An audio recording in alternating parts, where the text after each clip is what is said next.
YouTube friends. This is Richard Mabey with Richard Mabey Presents. With the price of gasoline, it's really, really difficult to do out and about, the county roads, the highways, the back roads, and the back roads of the back roads of Central Florida. It's just really cost inhibitive. So I actually, in a crazy kind of way, like these sort of informal chats.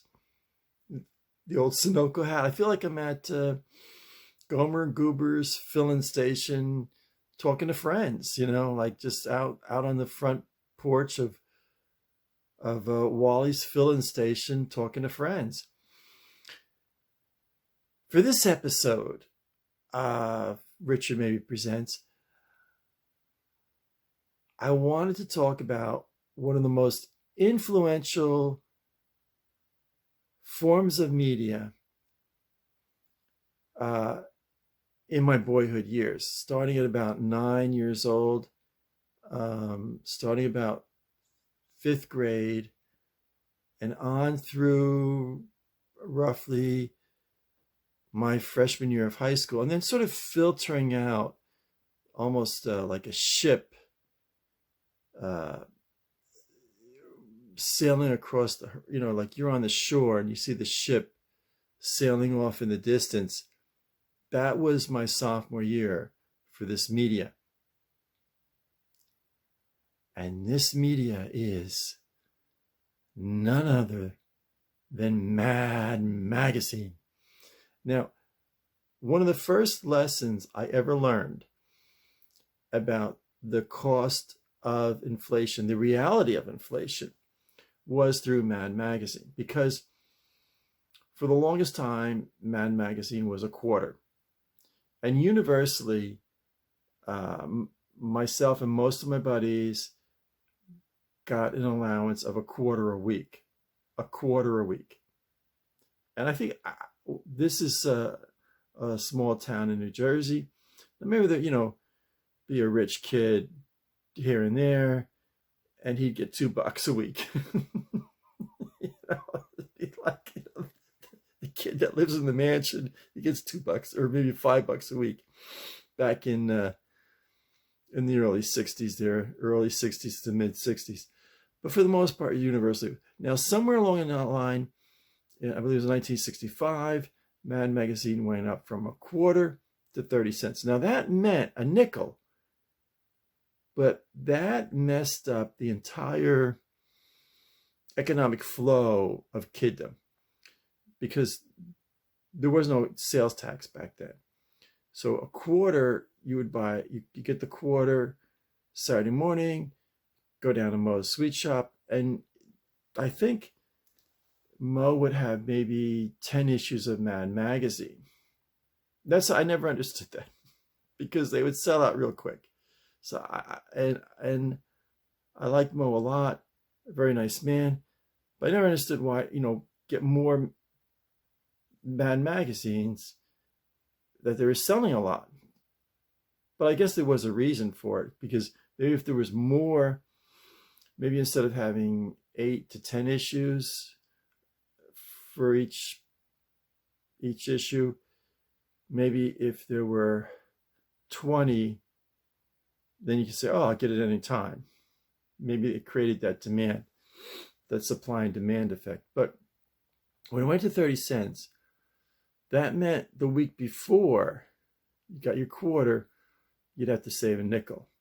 And it's really hard to comprehend in this day and age the value of, like in 1964, the value of a nickel, because you could get, in school, you got, I think it was half a pint, a little container of milk for 2 cents. And lunch was a quarter. You could get a hot lunch for a quarter. I mean, that's, gasoline, I think, was 23 cents a gallon. and a loaf of bread was something like 19 cents, or 19 to 23 cents for a loaf of bread. And that was the big loaf. That's like a big loaf of bread was 23 cents. So it gives you an idea of the, what a quarter meant in 1965. So at any rate, I'm going to check out, I just took a random issue here, the Mad Magazine number 98 from October 1965. Very random issue representing the mid 1960s. So I'm going to check it out. Why not? So without further ado, here we go. Checking out a random issue of Mad Magazine from dead center mid 1960s. So YouTube friends, here it is. Mad Magazine number 98 from October 1965. As always, Alfred E. Newman was on the cover. Zoom in here. Now, I have this in a poly bag with a white backer board. And a while back, now this is going back 5-6 years ago, I priced out with the comic book guide my Mad Magazines. Now, I had put it down as very good, but I think this issue may, actually I was lowballing it. This could actually be a fine, maybe even a fine plus. But at the rate of a very good, back about 5-6 years ago, it was priced out at $8.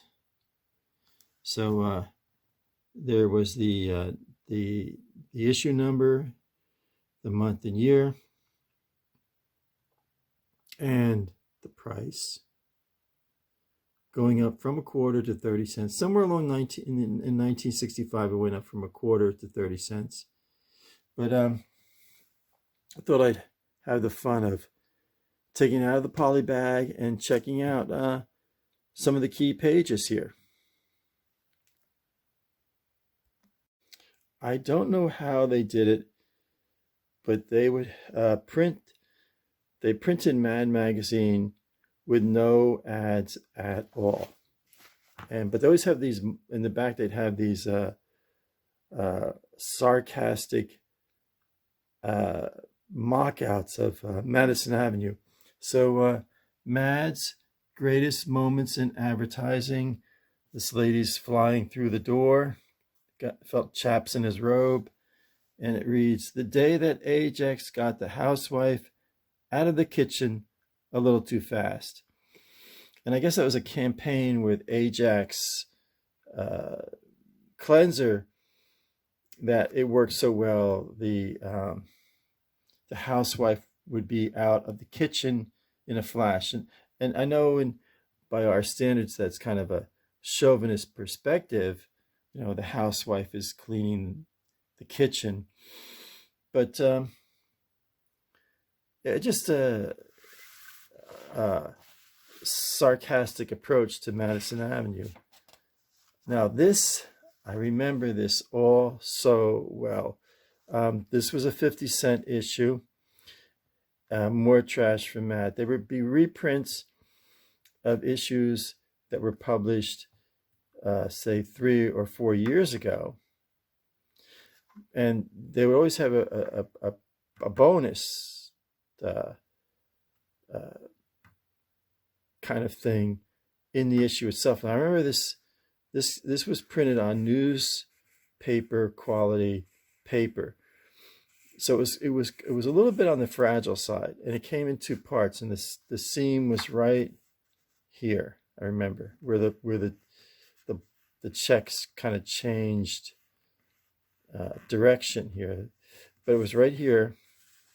This was one half, and you had to tape it together. I had this in my room. This was the start of, for me, the fall of 1965 was the start of 7th grade. I was 12. I just had turned 12 years old, and I had this this was like it was incredible. It was just about life size. I wish I had it. If you have this issue of Mad Magazine with the poster in the magazine, you know, it was all folded up, and then you had it perforated. You kind of carefully tore the perforation. But if you have this issue with the poster, it's worth a lot of money. I have this issue, but of course it doesn't have the poster, and the value nosedives without the poster. So it was all the, I always like this. Let me zoom in here. They always had a little saying here. Fred Alfred would say here, and let's see. It says, "Stop complaining about the summer heat. Just be grateful you don't have to shovel it." Alfred E. Newman. And there's our the granddaddy of Mad Magazine, William M. Gaines. Now, I have a good friend at my church, Michael. He used to draw for Mad Magazine. Imagine the honor of that, actually drawing for Mad Magazine. Now, this was the, you know, they give you the highlights here in each issue. And then here would be the table of contents. And then all their data, blah, blah, blah. Now, here, this is interesting. If I can get this. Is published monthly except February, May, August, and November. So for 4 months, they did not publish it. So Mad Magazine was only published 8 months in a year. And it's hard to believe that it wasn't published every month. Then over here, they had, now who is this? This is Mick Jagger. They would just show you like celebrities reading Mad Magazine.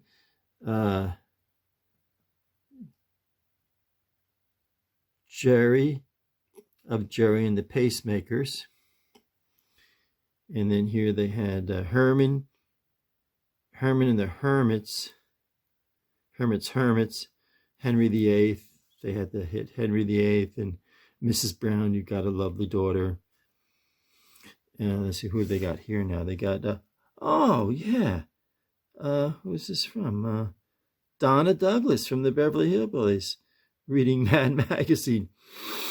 Now they also had, it's the zaniness of it. See, the ad is upside down. So that's how zany it was, you know. But they had these Mad paperbacks, and I had quite a few of them.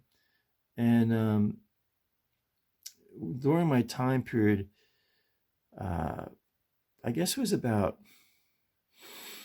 a year of my life between working at the phone company, the public relations department of the phone company, and working at the ad agency. I was kind of, while I was looking for another job, I sporadically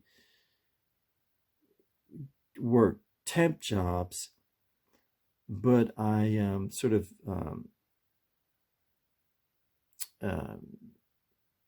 underwrote my income by putting comic books on eBay, and I put a lot of my Mad paperbacks. I sold them on eBay. I did fairly well with them, but looking back, I kind of regret it. I think I had this one, with Don Martin. I had all the Don Martin. I had these 3 Don Martin ones, and I definitely had this one, and I had this one. Is it Son of Mad? And I had this one, Mad Strikes Back. This is just a sampling of them. They had an array of them. I mean, they had a lot of them. And what were they? They were at this point they were charging 50 cents for each one, and I don't think there was any postage or anything. It was 50 cents. No postage at all. So, Yeah, I think they were 50 cents each. So that was a good deal. You didn't have to pay postage on them. So we got Mick Jagger, Jerry of Jerry and the Pacemakers, and Noonan. If you remember the fellow who was the head of Herman's Hermits, I can't Noonan Peter Noonan, I think it was. But I think it was Peter Noonan. If I'm right, if I'm wrong, and you know what his name was, I think it was Peter Noonan. So they always had these funny things here. This is Mad's Modern Believe It or Nuts. Ripley's Believe It or Not. They had Believe It or Nuts. Let's just take one at random here. The doctor who made a house call in the middle of the night.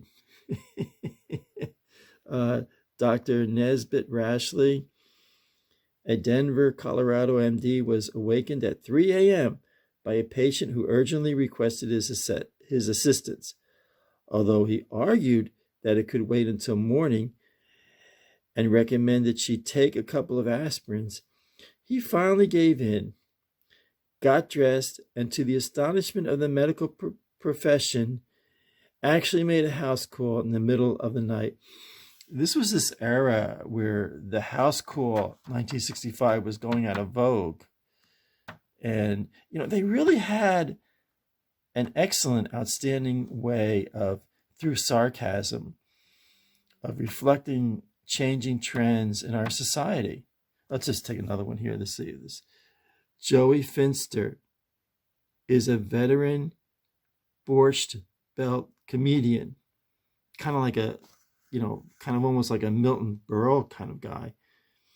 And yet he was not born in poverty on the Lower East Side. He was born to rather well-to-do parents in Shaker Heights, Ohio. However, he is currently living in poverty on the Lower East Side. It's kind of like those old, in the 60s, there were those old vaudeville comedians who kind of made it, and they would be on like the Red Skelton show, or it wasn't Johnny Carson, but I think it was the Joey Bishop show. I think it was Joey Bishop, late night, and they do a little routine. Let's see, what do we got here? These are funny. Herbert B. Drobes, a young man vacationing in Atlantic City. He's reading there's a paperback book, and there's the, cute girl there, and there's a like middle-aged lady there. There's a Mad Blimp. That was a common theme throughout Mad magazine. Sat an entire day on the entire beach near an elderly lady, and never once did she come over to him and say, "Mister, will you watch my blanket?" I guess that was, I do remember that when I was a kid. My Uncle Dave and Aunt Sue had a boat down in, I think it was like Point Pleasant, Seaside High, Point Pleasant, I think it was. And they lived next door to me in Lincoln Park. But remember going to the beach, and that was a common thing, like, "Hey, will you watch my blanket?" Like, as if a total, like they leave their beach bag and everything, as if a total stranger is not going to steal their stuff. What do we got here? Career Army man Herman O. Nash. This is kind of like Sergeant Carter and Gomer kind of thing. Of Tampa, Florida, right down the street from me a little ways. Has been in service for 23 years, and yet in all that time, he has never uttered a curse word. I guess, well, not a very kind reflection of servicemen. Herman is a company chaplain. I guess that's the joke, like he's the, chaplain, so he wouldn't swear. I got an article on surfing. I've been checking this out for 12 minutes. I think what I'm going to do is revisit. I've had so much fun just going over a couple pages. I'm going to revisit this issue of Man Magazine down the road. You know what? It's kind of brought back a lot of. I haven't looked at this issue in maybe 5 or 6 years. There was a time period when I was going back and reading all my old Man Mags, and I'm gonna take another episode and check this this particular issue out further. What a great magazine, Man Magazine. Freddie Newman was always a gag bit on the front cover. Man Magazine, loved it. Just absolutely loved Man Magazine when I was a kid. So, YouTube friends, that's going to wrap it up for this episode of Richard Mabey Presents. It's funny. Originally, when I thought of the concept of just reviewing an issue of Man Magazine, I thought I'd get through the whole magazine, but I kind of got lost in just the first 3 or 4 pages. I haven't looked back on my old issues of Man Magazine in about 5 years, so it brought back a lot of memories of their sarcasm, of their comments on social trends done through sarcasm. And that takeoff on Ripley's Believe It or Not was pretty funny. And it's interesting that Mick Jagger and it was Gary and the Pacemakers, and Peter Noonan and Hermits, and then the Ellie Mae from the Beverly Hillbillies all read Mad Magazine. That's kind of funny, kind of neat. So I think I will, maybe in a little while, pick up where I left off on this issue of Mad Magazine. It was kind of fun going through it. It brought back a lot of memories of, it was that magical time of maybe 5th, 6th, 7th, 8th grade, and even to my freshman year of high school. But I think it was about my sophomore year, I sort of like, the magic had faded away, worrying about geometry and biology and all that stuff. It's like it just faded away, So I'm going to close. So I hope you enjoy. Oh, if you liked this episode, but even if you didn't like it, please hit the like button. And if you haven't yet subscribed, please subscribe and hit the bell on the right-hand side. That gives you updates, lets you know when I put up new videos. Helps me with the big wheels at YouTube. So I'm going to close. So stay happy, stay safe, and stay healthy. This is Richard Mabey, signing off.